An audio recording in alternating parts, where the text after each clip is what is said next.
Oh, hello everyone. I am Arjun ST. I'm assistant professor in the Department of Mechanical Engineering at Rohini College of Engineering and Technology. So in this video today we are going to see a general introduction about the unit number 1 of automotive systems.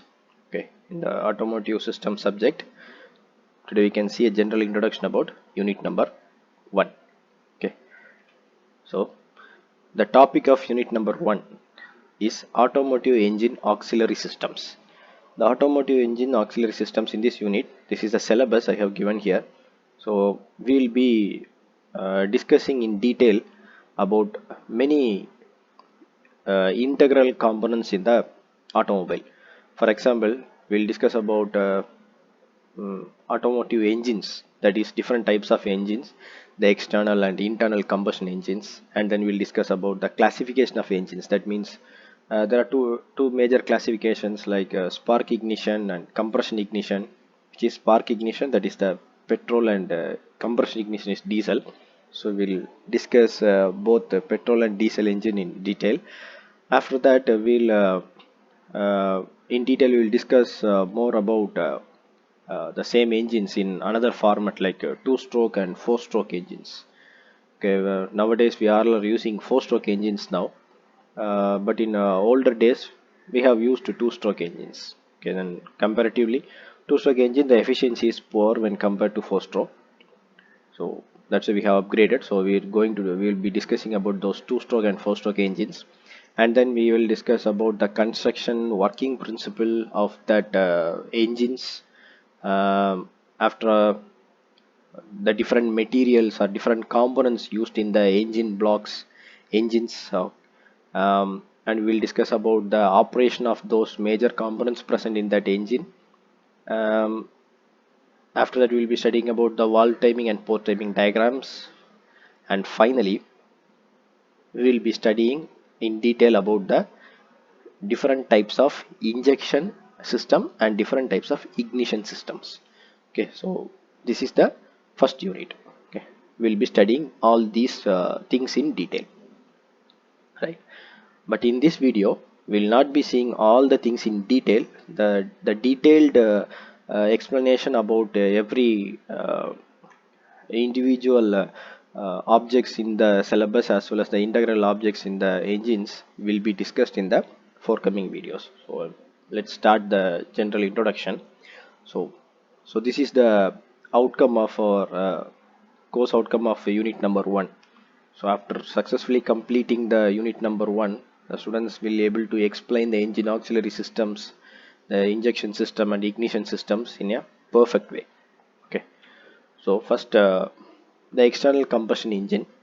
So in the diagram itself you can see the name comes from the structure itself, because the combustion happens outside the engine cylinder. Okay, there is a separate chamber for combustion process, that's why it is called the external combustion engine. The major example for the external combustion engine is the steam engine in older days. Okay, that is the best example for the external combustion engine. Okay, so nowadays these are not in use, but there are some external combustion engines nowadays also in maybe they will be used like an museum particles. Okay, so the next is the internal combustion engine. In internal combustion engine, the name itself it says the combustion takes place within the engine cylinder. Okay, this is the engine cylinder, so the combustion will takes place in this area. Okay, so that's why it is called the internal combustion engine. So in the internal combustion engine we are having a camshaft, the crankshaft, piston rod, okay, the piston rings, intake valve, exhaust valve, spark plug. So everything we are having in the internal combustion engine. So we'll be discussing each and every components in detail in the upcoming videos. Okay, so next is the fuel injection system. Okay, so this is also one of the major component, major operating component in the automobile, because without fuel injection no power will be produced. So in fuel injection also we are having many types. Okay, we are having many types, that is direct injection system, common rail direct injection system. Okay, direct, likewise we are having different things: throttle body injection, manifold injection system. So likewise we are having different types of injection system.